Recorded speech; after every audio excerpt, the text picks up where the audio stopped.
How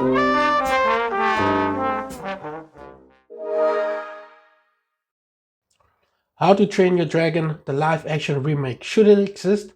Probably not, but am I glad that it does exist? Yes. I had an absolutely fun time watching this movie in cinemas. Now, I have to be honest, this franchise wasn't always my favorite. I recently rewatched the first movie and I absolutely loved it, and that's why I can say that this film is a shot to shot remake of the original, and I absolutely adore both of them. Now, I don't know why they had to make a remake. All I can say is I don't mind that they made a remake.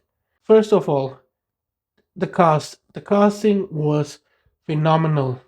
Mason Thames is Hiccup.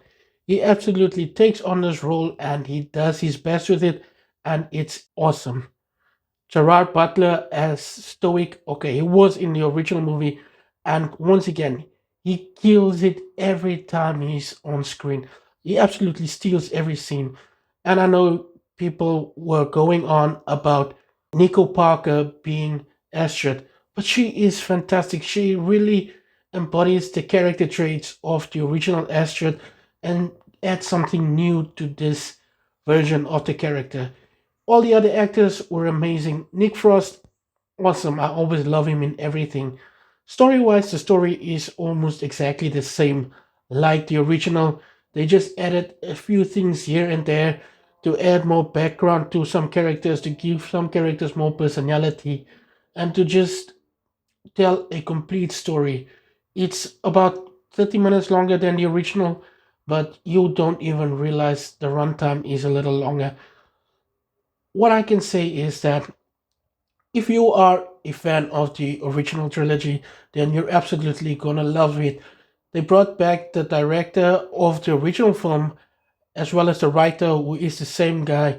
I hope I get his name right. Dean de Bloy of the Blois.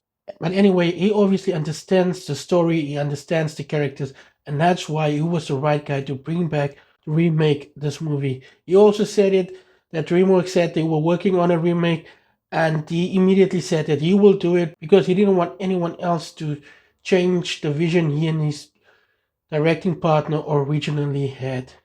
So yes, this movie, I don't know why it exists, but I am glad that it does exist. It's fun, it's entertaining, it carries the same emotional weight that the original one had, and the characters haven't changed, the story didn't change, and that's what makes this film unique. It is not just entertaining, but it's a retelling, or rather a reshaping of a story that we all grew up on. It's not just kids entertainment, it's family entertainment, and yeah, that's why it's great. In my opinion, it's definitely one of the better remakes of the last few years. We've had some awful remakes, and this one actually now has a reason to exist.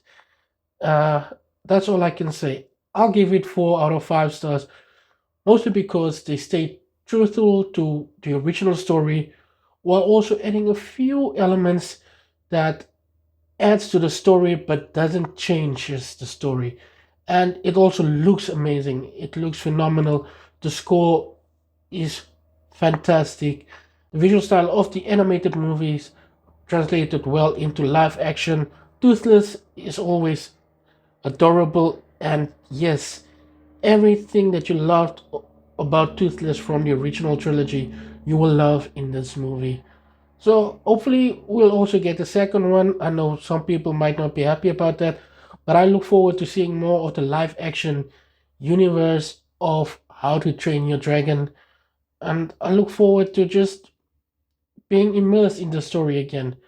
So if you were a fan of the original, or even if you haven't watched it, this is a fantastic movie to go watch and to just immerse yourself into the world of these Vikings, into the world of the dragons, and just have fun.